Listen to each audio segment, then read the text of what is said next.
La relación pasada entre el presidente Donald Trump y Jeffrey Epstein es el nuevo foco de una batalla política, después de que el presidente hiciera una solicitud inesperada a los congresistas del Partido Republicano en la Cámara de Representantes, instándolos a votar para hacer públicos todos los archivos de Jeffrey Epstein. Esta medida se produce en un contexto de revelaciones de nuevos correos electrónicos y documentos del caso Epstein, algunos de los cuales mencionan al presidente Trump, generando gran especulación en el ámbito político. El impulso de Trump para la divulgación de los archivos se considera un cambio significativo en su postura, ya que declaró en un mensaje en redes sociales: el Partido Republicano en la Cámara de Representantes debería votar inmediatamente para publicar todos los archivos de Epstein. No tengo nada que ocultar. Según analistas políticos, el objetivo de Trump al promover la divulgación es desmantelar las teorías de conspiración relacionadas con él y desviar la atención pública hacia otras figuras mencionadas en los documentos, especialmente las del Partido Demócrata. Al mismo tiempo, el presidente criticó duramente a quienes buscan evitar la publicación de los archivos, calificándolos de individuos corruptos y despreciables. La exigencia categórica del presidente ha generado una gran ola de presión sobre el presidente de la Cámara, Mike Johnson, y los líderes republicanos.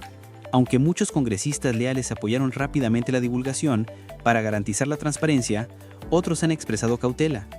Estos miembros temen que la publicación de información sensible y no verificada pueda invadir gravemente la privacidad de muchas personas, incluidas las víctimas, y sentar un precedente legal complejo.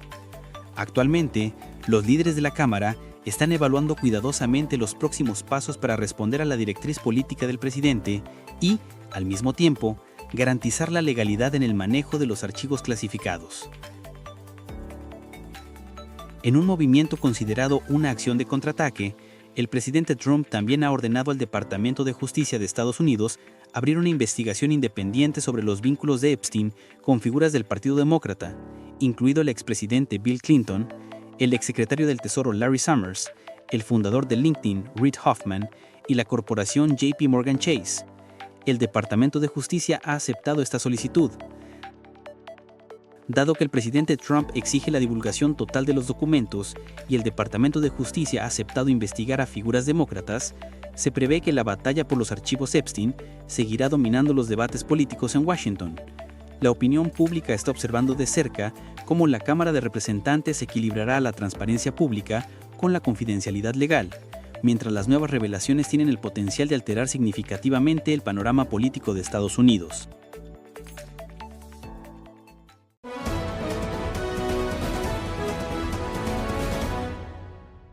¿Es cierto que el presidente de Estados Unidos, Donald Trump, ha trazado una línea roja con el mundo entero?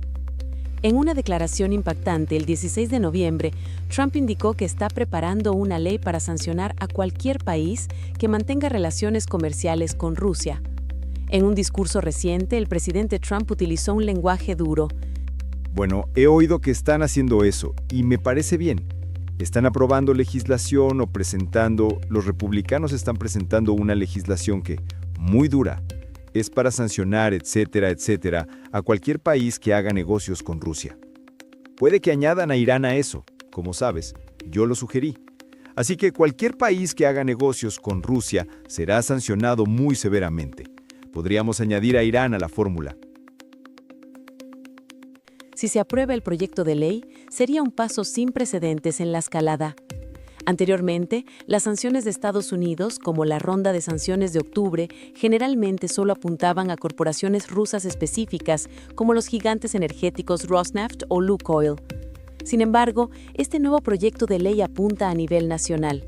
Esto significa que los principales socios comerciales de Rusia, como China e India, o incluso aliados de la OTAN de Estados Unidos en Europa, como Hungría, que todavía compra gas ruso, podrían convertirse en objetivos directos de las sanciones de Washington. Este movimiento se considera un enorme garrote económico diseñado para obligar a las naciones del mundo a elegir bando de manera decisiva. El objetivo de la Casa Blanca es claro: apretar al máximo el cerco económico alrededor de Rusia, cortando las fuentes de ingresos restantes de Moscú por la venta de energía y materias primas. Sin embargo, esta acción también corre el riesgo de causar una profunda división incluso con los aliados de Estados Unidos y podría conducir a una nueva guerra comercial global. Pero esto es solo la mitad de la historia. Mientras se levanta el garrote de las sanciones, la zanahoria se ofrece casi al mismo tiempo. La estrategia de Washington es clara: no solo amenazar a quienes continúen comprando energía rusa, sino también brindar una solución alternativa a los aliados que buscan desesperadamente escapar de Rusia. Y nadie necesita esa solución más que Ucrania. Mientras Rusia ataca continuamente las instalaciones energéticas, Kiev acaba de alcanzar un acuerdo vital con Grecia, y este acuerdo está respaldado directamente por Estados Unidos. En la mañana del 17 de noviembre se anunciaron los detalles del acuerdo energético de emergencia entre Ucrania y Grecia, con declaraciones oficiales de ambos líderes. En la cumbre de Atenas, el presidente ucraniano Volodymyr Zelensky destacó la urgencia de este acuerdo para compensar los daños de la guerra. Para compensar la destrucción de nuestra propia producción por parte de los rusos, nuestros acuerdos de hoy con Grecia son una parte importante del gran paquete energético que hemos preparado para este invierno para suministrar gas a Ucrania. Por su parte, el primer ministro griego, Kyriakos Mitsotakis, afirmó que este acuerdo está abriendo un corredor energético estratégico completamente nuevo, con Grecia como centro de tránsito. Querido Volodymyr, la relación entre nuestros países está adquiriendo ahora una nueva dimensión crítica. Una arteria energética segura que va de sur a norte, desde Grecia hasta Ucrania, a través del emergente corredor energético vertical y el interconector Alejandrópolis-Odesa. Esto dará a Ucrania acceso inmediato a fuentes de energía diversificadas y fiables, mientras que Grecia se convierte en un centro de suministro para Europa Central y del Este de gas natural licuado estadounidense.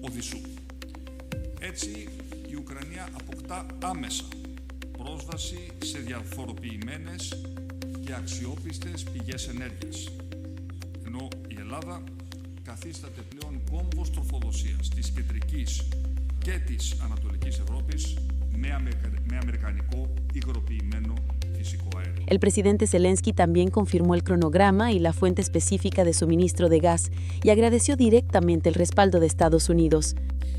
El suministro de gas comenzará en enero y es importante que nuestros primeros acuerdos se implementen en el primer trimestre. Además, adicionalmente al acuerdo sobre el suministro inmediato de gas, también existen acuerdos a largo plazo.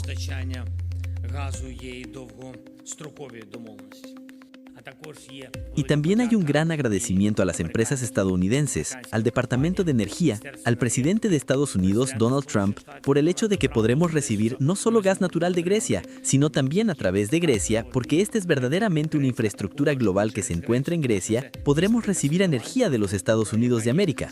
Estamos agradecidos al pueblo de los Estados Unidos y al presidente una vez más.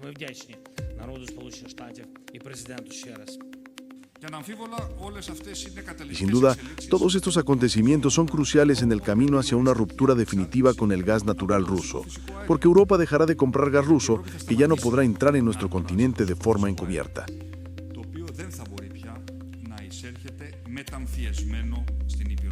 En términos estratégicos, este acuerdo no solo ayuda a Ucrania a diversificar su suministro de energía y reducir su dependencia del gas en tránsito a través de las antiguas rutas, sino que también es un paso importante para vincular más profundamente la infraestructura energética de Ucrania al sistema de la Unión Europea. La nueva embajadora de Estados Unidos en Grecia, Kimberly Guilfoyle, dijo el 12 de noviembre que Estados Unidos desea impulsar las relaciones energéticas con Grecia y quiere que el país se convierta en una puerta de entrada energética clave hacia Europa. Esto refuerza aún más la visión de Washington de utilizar aliados estratégicos como Grecia para proporcionar soluciones energéticas alternativas a Europa. Esta es una semana histórica. No solo yo estoy llegando a la conferencia PITEC, con maravillosas reuniones bilaterales con todos sus ministros y usted mismo, sino que hay cosas increíbles planeadas para esta conferencia, para que Grecia sea el centro energético aquí en el Mediterráneo Oriental, a través del corredor vertical. Tenemos representantes y ministros de todos los países diferentes viniendo, Rumanía, Hungría, Bulgaria, Es muy emocionante. Chipre, Ucrania, una reunión histórica 3+1 que también se llevará a cabo. Y un número récord de más de 80 funcionarios del gobierno de los Estados Unidos han llegado a Grecia y Atenas para esta conferencia PTEC. Y eso es un récord para Grecia y para los Estados Unidos. Los tenemos a todos aquí en la ciudad.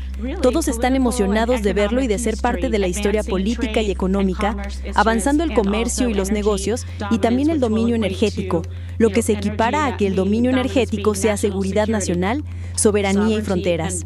Así que estoy muy emocionado con esto. La conferencia se inaugura ahora mismo esta mañana y esperamos hacer grandes cosas. Esto realmente será el punto culminante de una relación y alianza ya firmes entre los Estados Unidos y Grecia, y vamos a llevarla a nuevas alturas juntos. Así, el garrote y la zanahoria han aparecido juntos. Washington está ejecutando un movimiento de pinza perfecto. Una pinza son las sanciones, apretando a cualquiera que todavía comercia con Rusia. La otra pinza son los aliados, atando a Ucrania y a Europa a las fuentes de energía de Estados Unidos. Se está formando un nuevo orden, y esto es solo el comienzo. Después de varios años evadiendo la justicia y creando múltiples identidades falsas, uno de los narcotraficantes más notorios de Ecuador finalmente cayó en manos de la ley. Este hecho no solo marca un hito importante en la lucha contra el crimen transnacional en Ecuador, sino que también resalta el papel decisivo de la cooperación internacional en la captura de individuos peligrosos. La detención se produjo en un contexto en el que la sociedad ecuatoriana se enfrenta a decisiones cruciales sobre soberanía y seguridad nacional, lo que convierte este evento en un punto focal de atención, tanto a nivel nacional como regional.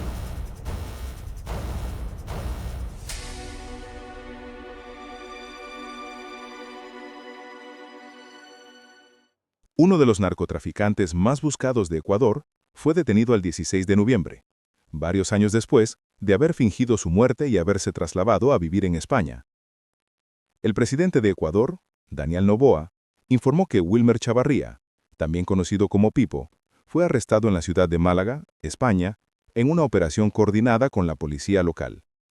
Se cree que Chavarría es el líder de Los Lobos, un grupo de narcotráfico con aproximadamente 8.000 hombres armados, que recientemente fue incluido por Estados Unidos en la lista de organizaciones terroristas.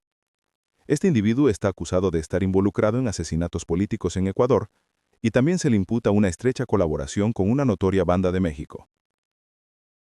Hemos capturado al objetivo de más alto valor que había en la lista de los criminales que tanto nos hacen daño y que hacen daño a toda la región, que es Pipo, líder máximo de Los Lobos.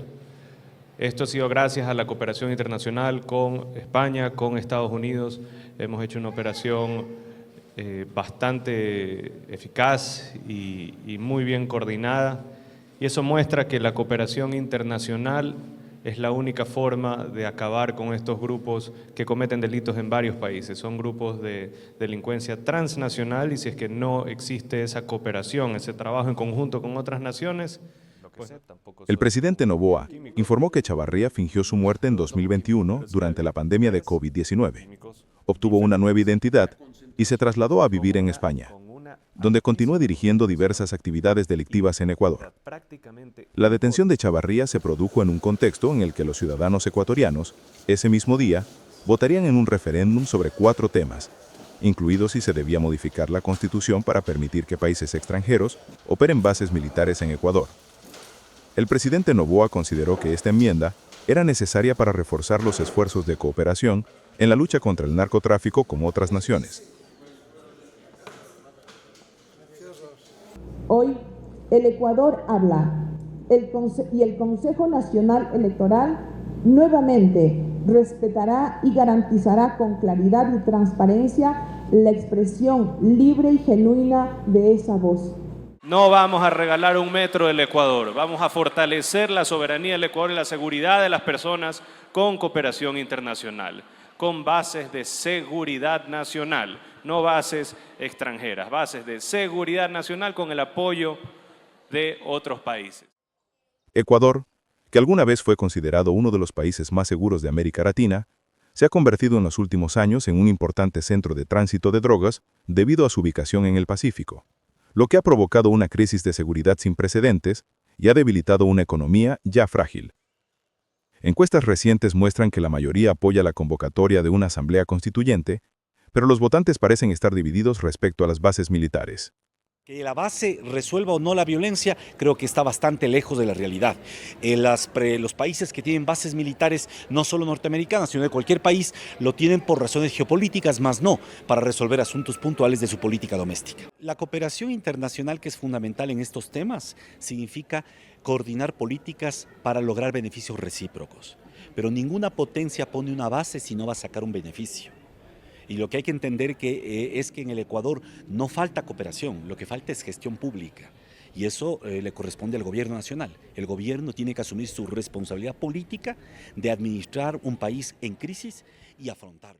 Esperaríamos que no que gane nadie, sino que sea lo mejor para el Ecuador. Y lo mejor para el Ecuador es soberanía, independencia y no estar supeditado a otros gobiernos extranjeros. Un cambio, una transformación y que el Ecuador tenga la estabilidad que perdió desde hace mucho tiempo, esa seguridad, esa soberanía, el nunca dejar de ser un país democrático. Está en nuestras manos nuestro futuro, entonces hay que tomarlo muy en serio.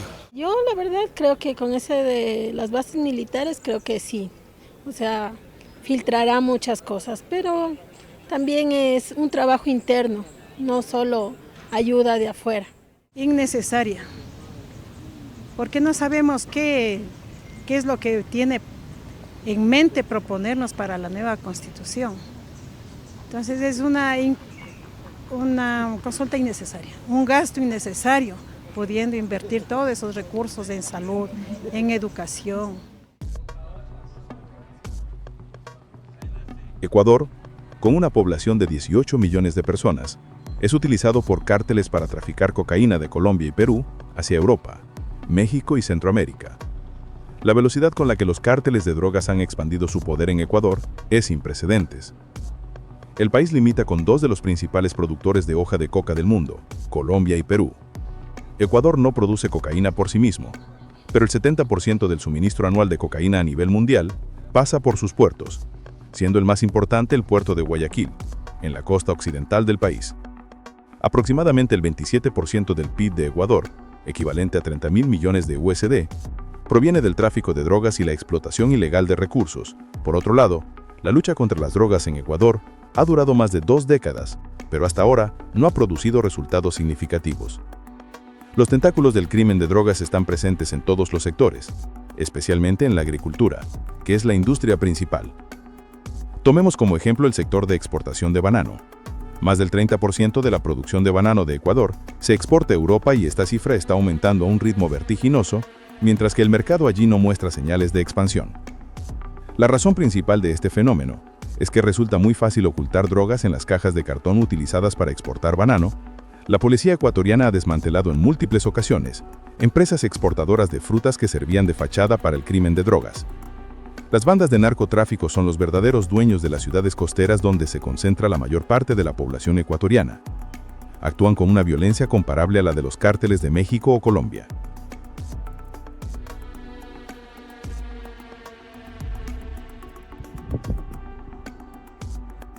La detención de Wilmer Chavarrira se considera un golpe importante contra las organizaciones del crimen transnacional, pero también es solo el comienzo de la prolongada lucha contra las drogas en Ecuador. Este hecho demuestra la firme determinación del gobierno de proteger la seguridad y soberanía nacional, al tiempo que resalta el papel indispensable de la cooperación internacional. Sin embargo, los expertos advierten que para mantener una eficacia duradera, Ecuador necesita combinar las operaciones legales con soluciones socioeconómicas que reduzcan las oportunidades y el atractivo de las redes criminales. En un contexto en el que los ciudadanos participan cada vez más directamente en decisiones cruciales sobre el futuro del país, desde la política constitucional hasta la seguridad, este éxito también sirve como recordatorio de que la seguridad sostenible solo puede lograrse cuando el poder estatal va de la mano con la voz y los intereses del pueblo. Hay cintas de embalaje, las cuales embalan toda la madería. Se puede observar los sacos de yute donde va la droga. Y esto es antes de colocar la funda negra. Así en todo este sector, ahí, en todo este sector de aquí hasta llegar a la cumbre, existe mi primer antifaz, así.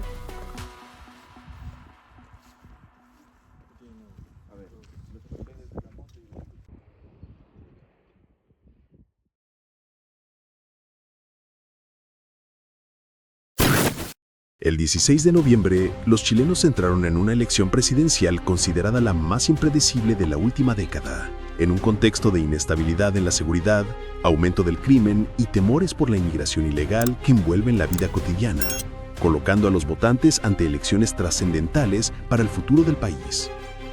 La lucha contra el crimen y la inmigración ilegal son los problemas que más preocupan a los votantes chilenos en la actualidad. Muchos ciudadanos dicen que ya no se sienten seguros, limitando sus salidas nocturnas por miedo a ser asaltados en sus vehículos. La situación de cruces fronterizos masivos y el deterioro de la seguridad ha sumido a la población en el temor, obligándolos a confinarse en sus hogares y esperan que los candidatos prioricen la seguridad. Esta es también la primera vez desde 2012 que el voto vuelve a ser obligatorio y quienes no participen podrían enfrentar sanciones. Según los resultados del conteo preliminar de votos, ningún candidato de los 8 obtuvo la mayoría absoluta. Jara, miembro del Partido Comunista de Chile, y José Antonio Kast, candidato de extrema derecha, pasarán a la segunda vuelta de las elecciones, prevista para el 14 de diciembre. Felicito a Janet Jara y a José Antonio Kast por su paso a la segunda vuelta. El próximo domingo 14 de diciembre, Chile elegirá una vez más a la próxima presidenta o presidente de nuestro país, quien deberá regir los destinos de nuestra patria por los próximos 4 años. En la conciencia y en el voto libre e informado de cada uno de ustedes se juega esta fundamental decisión. Confío en que el diálogo, el respeto, el cariño por Chile van a primar por sobre cualquier diferencia. Janet Jara, miembro del Partido Comunista de Chile, fue por primera vez apoyada oficialmente por toda la coalición de izquierda para postularse a la presidencia de Chile, liderando la primera vuelta con el 27% de los votos. Mientras tanto, el candidato Kast obtuvo el 24% de los votos, un margen estrecho que refleja una profunda división política. Sin embargo, en la segunda vuelta, Kast es considerado el candidato más fuerte, ya que los demás candidatos de derecha suman cerca del 30% de los votos, lo que le da a Kast una gran ventaja para movilizar a los votantes a su favor en la segunda vuelta. Jara, exministra de Trabajo en el gobierno de centroizquierda del presidente Gabriel Boric, próximo a concluir su mandato, apoya políticas sociales sólidas para aumentar los derechos de los trabajadores y ampliar los programas de bienestar. También pone énfasis en la igualdad de género, la protección de los derechos de las comunidades minoritarias y la promoción de políticas ambientales sostenibles. José Antonio Kast es conocido por su compromiso firme con la represión del crimen y el control estricto de la inmigración, junto con la promesa, al estilo de Donald Trump, de poner a los chilenos primero, priorizando la protección de los valores tradicionales, el libre mercado y la propiedad privada. Lo que hoy día quedó claro es que la oposición derrotó a un gobierno fracasado, a un gobierno que no supo dirigir los destinos del país. Pero la única victoria real, la única victoria que nos hará celebrar es cuando derrotemos al crimen organizado y al narcotráfico. La victoria real será cuando cerremos nuestras fronteras a la inmigración irregular. La victoria real sea cuando los chilenos tengan trabajo digno y Chile vuelva a crecer, a diferencia de lo que ha ocurrido hasta ahora. Junto a ustedes, ese pueblo de Chile que con fuerza la vida a uno les cambia, porque tienen el mismo temor de que su hijo vuelva a casa. La elección del 14 de diciembre no es cualquier elección. Será la elección más importante de nuestra generación. Será un verdadero plebiscito entre dos modelos de sociedad. Un modelo, el actual, el que dirige el actual gobierno, que ha llevado a Chile a la destrucción, al estancamiento, a la violencia y al odio.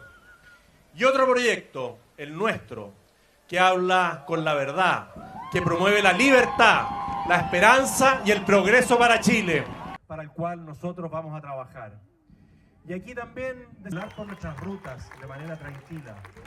Aquellos trabajadores, y si Janet Jara llegara a ganar, Boric seguirá gobernando. Si Jara gana, el Partido Comunista gana. Si Jara gana, el desorden gana.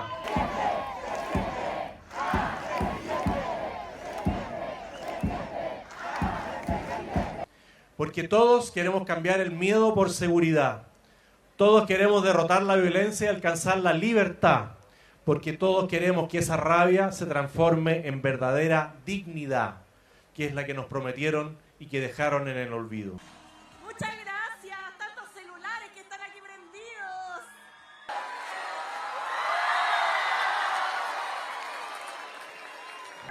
A Evelyn Matei, que fue víctima de una campaña horrible. La necesidad de avanzar en un control migratorio más efectivo, en fortalecer la seguridad pública. Y por eso, junto con fortalecer las policías y lo preventivo, vamos a insistir en que en Chile se levante el secreto bancario y sigamos la ruta sucia del dinero. A los que se nieguen, como Kast, a levantar el secreto bancario, aquí les digo, el que nada hace, nada teme. Casi la mitad de los chilenos y chilenas no votaron ni por mí ni por Kast. Y a ellos desde mañana les vamos a salir a hablar y a escucharles atentamente. Se lo merecen. Quien quiera representar a Chile tiene que escuchar a todos los chilenos y chilenas. Y me voy a encargar de que la realidad, la claridad y las diferencias entre lo que significa que los destinos de Chile los dirija la ultraderecha versus el progresismo en nuestro país, que ha sido quien ha logrado avanzar en derechos sociales, políticos, económicos, para las mujeres, de las diversidades, esté siempre presente. Chile tiene actualmente alrededor de 16 millones de votantes. En la primera ronda de las elecciones presidenciales de 2021, la tasa de abstención alcanzó el 53%. Este año, Chile implementó una nueva regulación. Según esta, el voto es obligatorio. Quienes no voten serán multados. Esta nueva regla se espera que atraiga a un gran número de votantes jóvenes y votantes primerizos a los centros de votación, lo que podría cambiar significativamente el panorama político. Observadores estiman que este grupo de votantes es impredecible y ya no vota según las divisiones tradicionales como izquierda, derecha, centro. Para mí realmente es como un orgullo ver que una mujer que comparte mis valores como mi sobrina sea una mujer tan grande. Para mí se me llena el pecho de orgullo, como lo más lindo que puede haber pasado. Por supuesto, el triunfo siempre estuvo asegurado desde el principio, que íbamos a ir a segunda vuelta y esperar que los demás candidatos se pongan con la candidata y así poder que ganen el país. En este caso, si los políticos en realidad son lo que son, pero el pueblo debe ganar. Inmediatamente después de que se anunciaran los resultados el domingo por la noche, el político de línea libertaria extrema Johannes Kaiser, quien obtuvo alrededor del 14% de los votos, declaró que apoyaría a su rival de extrema derecha, porque la otra opción es la señora Jara, y llamó a los izquierdistas los que han hecho pobre a Chile. Yo tengo mi apoyo comprometido a toda candidatura que esté en oposición a la continuidad de este muy mal gobierno. Mientras tanto, Evelyn Matei, otra política conservadora que alcanzó alrededor del 13% de los votos, también respaldó rápidamente a Kast, citando la ola de inmigrantes incontrolada y afirmando que Chile necesita un cambio radical de rumbo. He tenido muchos experimentos en los últimos 10 años. Han sido años muy duros. Estallido, pandemia, 12 intentos de constitución. Después un gobierno que prometió cambiarlo todo, pero que no tenía la madurez ni los equipos para hacerlo. Y eso ha significado que se han ido acumulando los problemas en nuestro país. Uno de los planes más trumpianos de Kast, llamado Escudo Fronterizo, prevé la construcción de miles de fosos, barreras y muros a lo largo de la frontera norte de Chile para detener a los migrantes. Más de 500.000 de venezolanos han llegado a Chile en los últimos años debido a la crisis económica en su país. Otro compromiso clave de Kast es reprimir el crimen extranjero. Inspirado en el presidente de El Salvador, Nayib Bukele, quien ha encarcelado al menos al 2% de la población adulta desde 2022. La seguridad pública se ha convertido en uno de los temas centrales de la elección, debido al aumento de crímenes como asesinatos, secuestros y extorsión, aunque Chile sigue siendo uno de los países más seguros de la región. El avance de Kast también ha sido bien recibido en Washington, donde figuras clave de la era de Donald Trump, como el secretario de Estado Marco Rubio, elogian la ola conservadora que creen que se está expandiendo por América del Sur. El mes pasado, el país vecino Bolivia eligió un presidente centroderecha después de 20 años bajo un gobierno socialista. Los candidatos de derecha están en una posición favorable para ganar las elecciones presidenciales en Colombia y Perú el próximo año. Mientras tanto, en Brasil, el presidente de izquierda veterano Luis Inácio Lula da Silva enfrenta una batalla difícil para retener su cargo, a pesar de que el expresidente Jair Bolsonaro acaba de ser condenado por un completo fallido de golpe de Estado.